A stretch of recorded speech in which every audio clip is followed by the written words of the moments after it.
इकट्ठा कर लिया, जो तुमने शास्त्रों से चुराया है, जो तुमने सदगुरुओं से उधार लिया है, जो तुम्हारी स्मृति है, वो सब बंधन है, उससे तुम्हें मुक्ति ना मिलेगी। इसलिए तुम पंडित से ज्यादा बंधा हुआ आदमी ना पाओगे। मेरे पास सब तरह के लोग आते, सब तरह के मरीज, उसमें पंडित से ज्यादा कैंसर ग्रस्त कोई भी नहीं। उसका इलाज नहीं, वो ला इलाज है। उसकी तकलीफ यह है कि वो जानता है, इसलिए न वो सुन सकता न वो समझ सकता। तुम उससे कुछ बोलो, इसके पहले कि तुम बोलो उसने उसका अर्थ कर लिया है। इसके पहले कि वो तुम्हें सुने उसने व्याख्या निकाल ली। शब्दों से भरा हुआ चित्त जानने में असमर्थ हो जाता है। वो इतना ज्यादा जानता है बिना कुछ जाने, क्योंकि सब जाना हुआ उधार है। शास्त्र से अगर ज्ञान मिलता होता तो सभी के पास शास्त्र है, ज्ञान सभी को मिल गया होता। ज्ञान तो तब मिलता है जब कोई निशब्द हो जाता है, जब वो सभी शास्त्रों को विसर्जित कर देता है, जब वो उस सब ज्ञान को जो दूसरों से मिला है वापस लौटा देता है जगत को, जब वो उसे खोजता है जो मेरा मूल अस्तित्व है, जो मुझे दूसरे से नहीं मिला। इसे थोड़ा समझो, तुम्हारा शरीर तुम्हें मां और पिता से मिला है। तुम्हारे शरीर में तुम्हारा कुछ भी नहीं है। आधा तुम्हारी मां का दान है, आधे तुम्हारे पिता का दान है। फिर तुम्हारा शरीर तुम्हें भोजन से मिला है, वो जो रोज तुम भोजन कर रहे हो। 5 तत्वों से मिला है, वायु है, अग्नि है, 5 तत्व हैं, उनसे तुम्हें मिला है। इसमें तुम्हारा कुछ भी नहीं है। लेकिन तुम्हारी चेतना तुम्हें 5 तत्वों में से किसी से भी नहीं मिली है। तुम्हारी चेतना तुम्हें मां और पिता से भी नहीं मिली है। तुम जो जो जानते हो वो तुमने स्कूल विश्वविद्यालय से सीखा है, शास्त्रों से सुना है, गुरुओं से पाया है। वो तुम्हारे शरीर का हिस्सा है, तुम्हारी आत्मा का नहीं। तुम्हारी आत्मा तो वही है जो तुम्हें किसी से भी नहीं मिली। जब तक तुम उस शुद्ध तत्व को न खोज लोगे जो निपट तुम्हारा है, जो तुम्हें किसी से भी नहीं मिला है, न मां ने दिया, न पिता ने, न समाज ने, न गुरु ने, न शास्त्र ने, वही तुम्हारा स्वभाव है। ज्ञान बंद है क्योंकि वो तुम्हें इस स्वभाव तक न पहुंचने देगा। ज्ञान ने ही तुम्हें बांटा है। तुम कहते हो मैं हिंदू, तुमने कभी सोचा कि तुम हिंदू क्यों हो? तुम कहते हो मैं मुसलमान, तुमने कभी विचारा कि तुम मुसलमान क्यों हो? हिंदू और मुसलमान में फर्क क्या है? क्या उनका खून निकाल के कोई डॉक्टर परीक्षा करके बता सकता है कि हिंदू का खून है, ये मुसलमान का खून है? क्या उनकी हड्डियां काट के कोई बता सकता है कि हड्डी मुसलमान से आती है कि हिंदू से आती है? कोई उपाय नहीं। शरीर की जांच से कुछ भी पता न चलेगा, क्योंकि दोनों के शरीर 5 तत्वों से बनते हैं। लेकिन अगर उनकी खोपड़ी की जांच करो तो पता चल जाएगा कि कौन हिंदू है, कौन मुसलमान है, क्योंकि दोनों के शास्त्र अलग, दोनों के सिद्धांत अलग, दोनों के शब्द अलग। शब्दों का भेद है तुम्हारे बीच। तुम हिंदू हो क्योंकि तुम्हें एक तरह का ज्ञान मिला जिसका नाम हिंदू, दूसरा जैन है क्योंकि उसे दूसरे तरह का ज्ञान मिला जिसका नाम जैन। तुम्हारे बीच जितने फासले हैं, दीवालें हैं, वो ज्ञान की दीवालें, और सब ज्ञान उधार। तुम एक मुसलमान बच्चे को हिंदू के घर में रख दो, वो हिंदू की तरह बड़ा होगा। वो ब्राह्मण की तरह जनेऊ धारण करेगा, वो उपनिषद और वेद के वचन उद्धृत करेगा। और तुम एक हिंदू के बच्चे को मुसलमान के घर रख दो, वो कुरान की आयत दोहराएगा।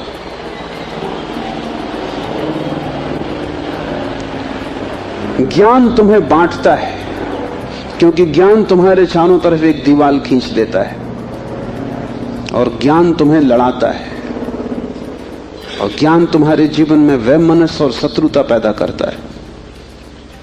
थोड़ी देर को सोचो, अगर तुम्हें कुछ भी ना सिखाया जाए कि तुम हिंदू हो या मुसलमान या जैन या पारसी, तो तुम क्या करोगे? तुम बड़े होगे एक मनुष्य की भांति। तुम्हारे बीच कोई दीवार ना होगी। दुनिया में कोई 300 धर्म है, 300 कारागृह, और हर आदमी पैदा होते से एक कारागृह या दूसरे कारागृह में डाल दिया जाता है। और पंडित पुरोहित बड़ी चेष्टा करते हैं कि बच्चे पर जल्दी से जल्दी कब्जा हो जाए। उसको वो धर्म शिक्षा कहते हैं। उससे ज्यादा अधर्म और कुछ भी नहीं है।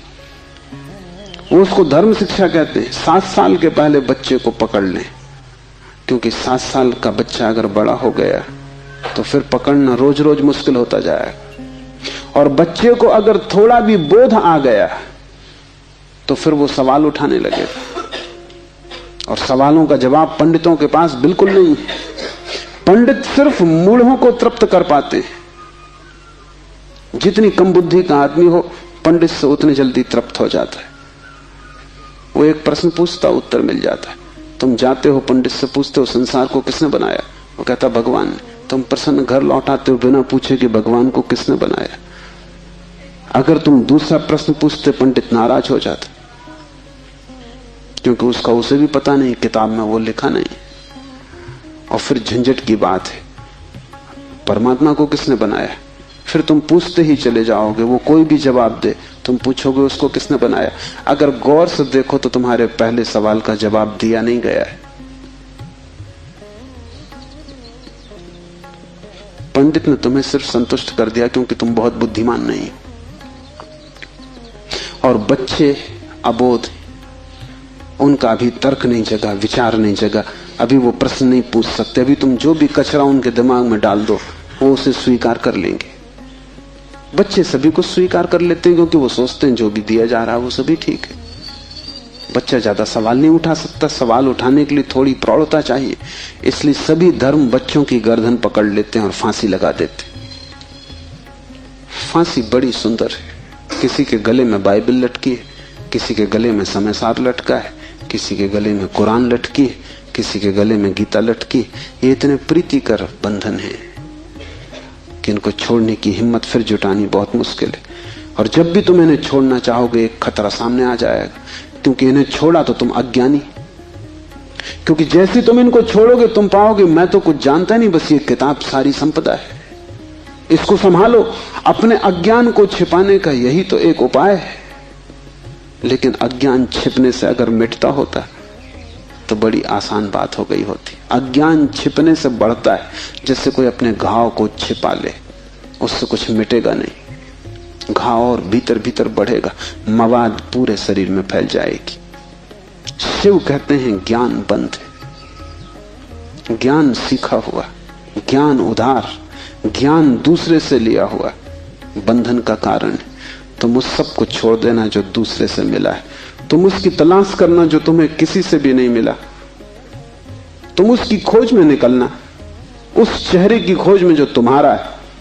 तुम्हारे भीतर छिपा हुआ एक झरना है चैतन्य का, जो तुम्हें किसी से भी नहीं मिला, जो तुम्हारा स्वभाव है, जो तुम्हारी निज संपदा है, निजत्व है, वही तुम्हारी आत्मा है।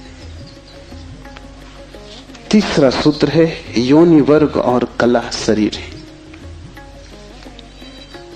योनि से अर्थ है प्रकृति, इसलिए हम स्त्री को प्रकृति कहते हैं।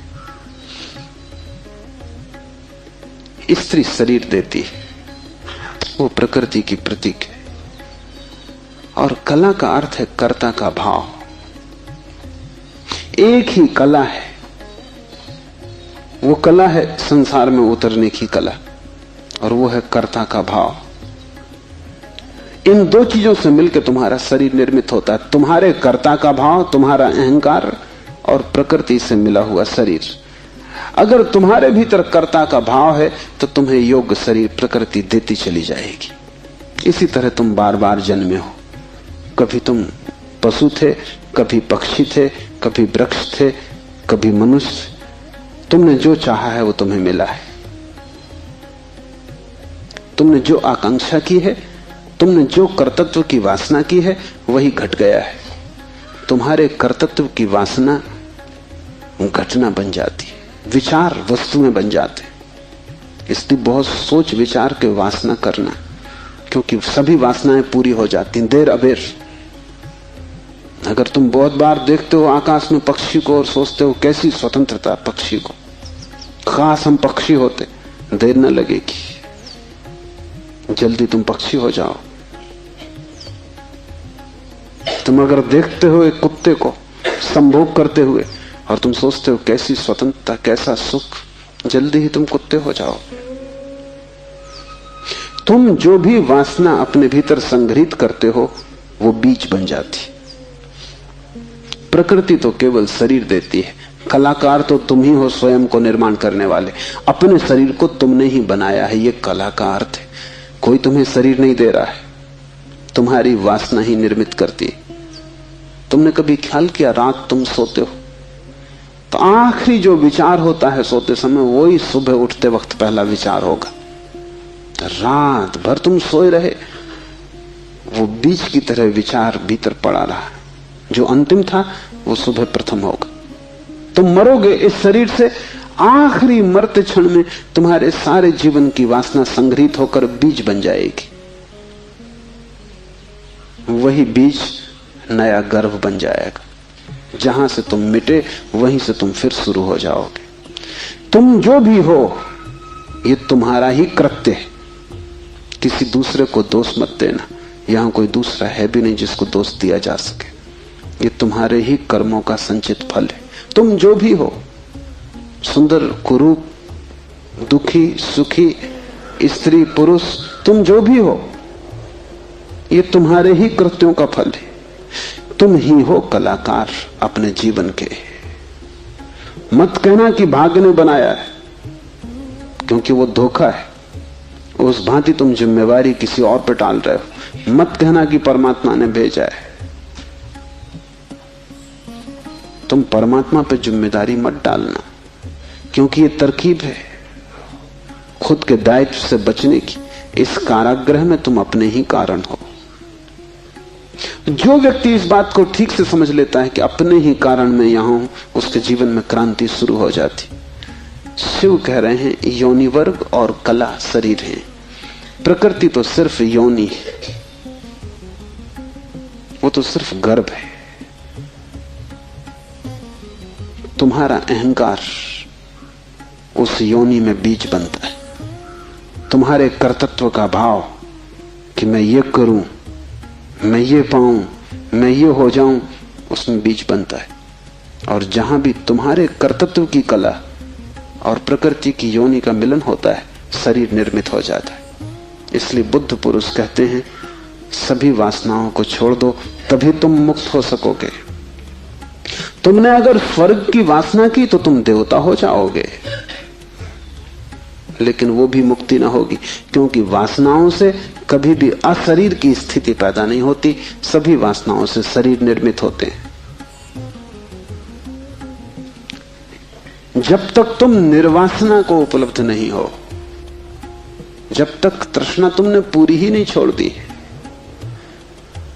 तब तक तुम नए शरीरों में भटकते रहोगे। और शरीर के ढंग अलग हों, शरीर की मौलिक स्थिति एक ही जैसी है। शरीर के दुख समान है, चाहे पक्षी का शरीर हो चाहे आदमी का शरीर हो, दुखों में कोई भेद नहीं है।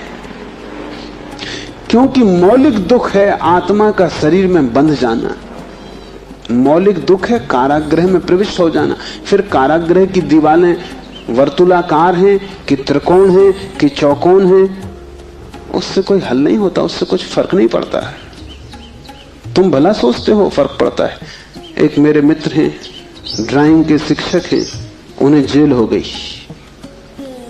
लौटे 3 साल बाद तो मैंने उनसे पूछा कैसे रहे दिन, कैसे कटे दिन। उन्होंने कहा और तो सब ठीक था, लेकिन मेरी कोठरी के कोने 90 कोण के नहीं थे।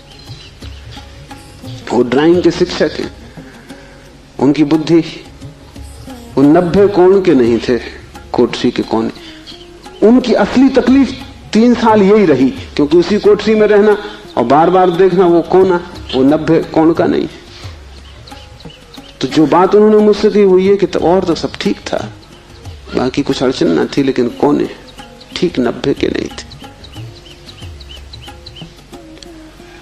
कोने 90 के हों कि 90 के ना हो, इससे क्या बुनियादी फर्क पड़ेगा। कारागृह कारागृह, पक्षी का शरीर के आदमी का बहुत फर्क नहीं पड़ता। बंद तुम हो गए वही दुख है, बंध गए तुम वही दुख है। वासना बांधती, वासना है रज्जु जिससे हम बंधते हैं। और ध्यान रखना, तुम्हारे अतिरिक्त और कोई जिम्मेवार नहीं है। उद्यमो भैरवा, चौथा सूत्र है उद्यम ही भैरव है। उद्यम उस आध्यात्मिक प्रयास को कहते हैं जिससे तुम इस कारागृह के बाहर होने की चेष्टा करते हो। भैरव शब्द पारिभाषिक है। भा का अर्थ है भरण, रा का अर्थ है रवण, वा का अर्थ है वमन। भरण का अर्थ है धारण, रवण का अर्थ है संहार और वमन का अर्थ है फैलाना। भैरव का अर्थ है ब्रह्म, जो धारण किए है, जो संभाले है, जिसमें हम पैदा होंगे और जिसमें हम मिटेंगे, जो विस्तार है और जो ही संकोच बनेगा, जो सृष्टि का उद्भव है और जिसमें प्रलय होगा। मूल अस्तित्व का नाम भैरव है। शिव कहते हैं उद्यम ही भैरव है। और जिस दिन भी तुमने आध्यात्मिक जीवन की चेष्टा शुरू की, तुम भैरव होने लगे, तुम परमात्मा के साथ एक होने लगे। तुम्हारी चेष्टा की पहली किरण और तुमने सूरज की तरफ यात्रा शुरू कर दी। पहला ख्याल तुम्हारे भीतर मुक्त होने का, और ज्यादा दूर नहीं है मंजिल, क्योंकि पहला कदम करीब करीब आधी यात्रा है। उद्यम भैरव है। पाओगे देर लगेगी, मंजिल पहुंचने में समय लगेगा, लेकिन तुमने चेष्टा शुरू की और तुम्हारे भीतर बीज आरोपित हो गया कि मैं उठूं इस कारागृह के बाहर, मैं जाऊं शरीर से मुक्त हूं, मैं हटूं वासना से, मैं अब और बीज न बोऊं इस संसार को बढ़ाने के, मैं और जन्मों की आकांक्षा न करूं। तुम्हारे भीतर जैसे ही ये भाव सघन होना शुरू हुआ कि अब मैं मूर्छा को तोड़ूं और चैतन्य बनूं, वैसे ही तुम भैरव होने लगे, वैसे ही तुम ब्रह्म के साथ एक होने लगे। क्योंकि वस्तुतः तो तुम एक हो ही, सिर्फ तुम्हें स्मरण आ जाए। मूलतः तो तुम एक हो ही, तुम उसी सागर के झरने हो, तुम उसी सूरज की किरण हो, तुम उसी महाआकाश के एक छोटे से खंड हो।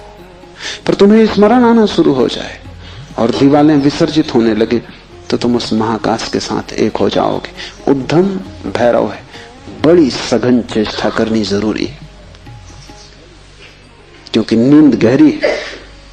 तोड़ोगे सतत तो ही टूट पाएगी, आलस्य करोगे संभव नहीं होगा। आज तोड़ोगे कल फिर बना लोगे तो फिर भटकते रहोगे। एक हाथ से तोड़ोगे दूसरे से बनाते जाओगे तो श्रम व्यर्थ होगा। उद्यम का अर्थ है तुम्हारी पूरी चेष्टा संलग्न हो जाए। लोग मेरे पास आते हैं, वो कहते हैं हम करते हैं लेकिन कुछ हो नहीं रहा, और मैं उनकी शक्ल देखता हूं, वो करते हैं ही नहीं, या ऐसा मरे मरे करते हैं जैसे मक्खियां उड़ा रहे हैं। उनके करने में कोई प्राण नहीं है, इसलिए नहीं होता। लेकिन वो आते ऐसे हैं जैसे कि वो परमात्मा पे कोई बड़ी कृपा कर रहे हैं कि करते हैं और नहीं हो रहा, तो शिकायत लेके आए कि कहीं कुछ गड़बड़ हो रही, कहीं कोई अन्याय हो रहा है, कि दूसरों को हो रहा है हमें नहीं हो रहा। इस जगत में अन्याय होता ही नहीं। इस जगत में जो भी होता है न्याय है, क्योंकि यहां कोई आदमी नहीं बैठा है न्याय अन्याय करने को। जगत में तो नियम है, उन्हीं नियमों का नाम धर्म है।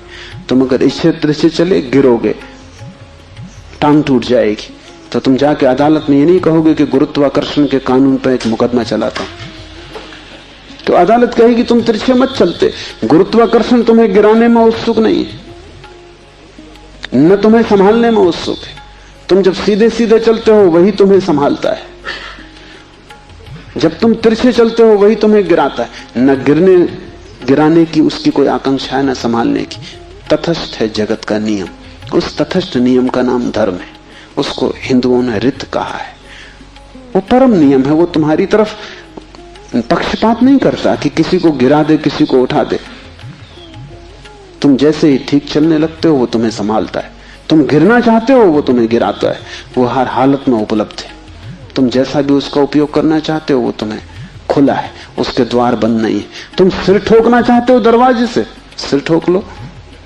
तुम दरवाजा खोल के भीतर जाना चाहते हो, भीतर चले जाओ। वो तटस्थ है। उद्यम भैरव है। महान श्रम चाहिए। उद्यम का अर्थ है प्रगाढ़ श्रम। तुम्हारी समग्रता लग जाए श्रम में, उसका नाम उद्यम है। और तब देर न लगी कि तुम्हारे भैरव हो जाने में। शक्ति चक्र के संधान से विश्व का संहार हो जाता, 5वां सूत्र है। और अगर तुमने ठीक उद्यम किया, अगर तुमने अपनी संपूर्ण ऊर्जा को संलग्न कर दिया चेष्टा में, सत्य की खोज, परमात्मा की खोज या आत्मा की खोज में, तो तुम्हारे भीतर जो शक्ति का चक्र है वो पूर्ण हो जाता है। अभी तुम्हारे भीतर शक्ति का चक्र पूर्ण नहीं है, कटा बटा है। वैज्ञानिक कहते हैं कि बुद्धिमान से बुद्धिमान आदमी भी अपनी 15% से ज्यादा प्रतिभा का उपयोग नहीं करता। 85% प्रतिभा ऐसे ही सड़ जाती। ये तो बुद्धिमान आदमी की बात है। बुद्धू का क्या हिसाब, वो तो शायद करते ही नहीं। हम अपने शरीर की भी ऊर्जा का पूरा उपयोग नहीं करते, 5% ज्यादा से ज्यादा। तो अगर हम मंदे मंदे जीते, अगर हमारा दिया टिमटिमाता टिमटिमाता लगता है, तो कसूर किसका है? तुम जीते ही नहीं पूरी तरह। जैसे तुम जीने से भी भयभीत हो कि लपट कहीं जोर से ना आ जाए। तुम डरे डरे हो, तुम कपते कपते जीते हो। तो फिर शक्ति का जो चक्र है तुम्हारे भीतर वो पूरा नहीं हो पाता। तो तुम्हारी गाड़ी ऐसे चलती जैसे कभी कार को तुमने देखा हो, पेट्रोल कभी आता कभी नहीं आता, कभी कचरा आता, तो कार ऐसे चलती जैसे हिचकी खा रही हो। बस ऐसा तुम्हारा जीवन है, हिचकी खाते तुम चलते हो। जरा जरा सी शक्ति के खंड खंड आते हैं, अखंड शक्ति नहीं हो पाती। जिस चीज में भी तुम अपनी पूरी शक्ति लगा दोगे, वो कोई भी हो चीज, अगर तुम चित्र बनाते हो और चित्रकार हो और तुमने अपनी पूरी शक्ति को चित्र बनाने में लगा दिया, पूरी कि रत्ती भर बाकी ना बची, तो तुम वहीं से मुक्त हो जाओगे, क्योंकि वही उद्यम पूर्ण होते ही भैरव हो जाता है। अगर तुम एक मूर्तिकार हो, तुमने सब कुछ मूर्ति में समाहित कर दिया कि मूर्ति बनाते समय तुम ना बचे, बस मूर्ति ही बची, तो शक्ति का चक्र पूरा हो जाता है। जब तुम पूरी शक्ति को निमज्जित करते हो किसी भी कृत्य में, वही ध्यान हो जाता है। भैरव निकट, मंदिर पास आ गया। 5वां सूत्र है, शक्ति चक्र के संधान से विश्व का संहार हो जाता है। और जब भी तुम्हारी शक्ति का चक्र पूरा होता है, टोटल, समग्र, अंश अंश नहीं, पूर्ण, उसी क्षण तुम्हारे लिए विश्व समाप्त हो गया। तुम्हारे लिए फिर कोई संसार नहीं, तुम परमात्मा हो गए, तुम भैरव हो गए, तुम मुक्त हो। फिर तुम्हारे लिए न कोई बंधन है, न कोई शरीर है, न कोई संसार है। पूर्ण शक्ति का प्रयोग स्मरण रखना। इस समाधि साधना शिविर में अगर तुमने पूरी शक्ति को लगाया, ऐसे ही ऊपर ऊपर नहीं ध्यान किए, पूरी शक्ति लगा दी, तो तुम अनुभव करोगे कि जिस क्षण शक्ति पूरी लग जाएगी, उसी क्षण, फिर क्षण भर की देर नहीं लगती, अचानक संसार खो जाता है, परमात्मा सामने आ जाता है। तुम्हारी शक्ति का पूरा लग जाना ही तुम्हारे जीवन की क्रांति हो जाती। फिर संसार की तरफ पीठ, परमात्मा की तरफ मुंह हो जाता है। इसकी तुम्हें एक झलक भी मिल जाए तो फिर तुम वही ना हो सकोगे जो तुम पहले थे।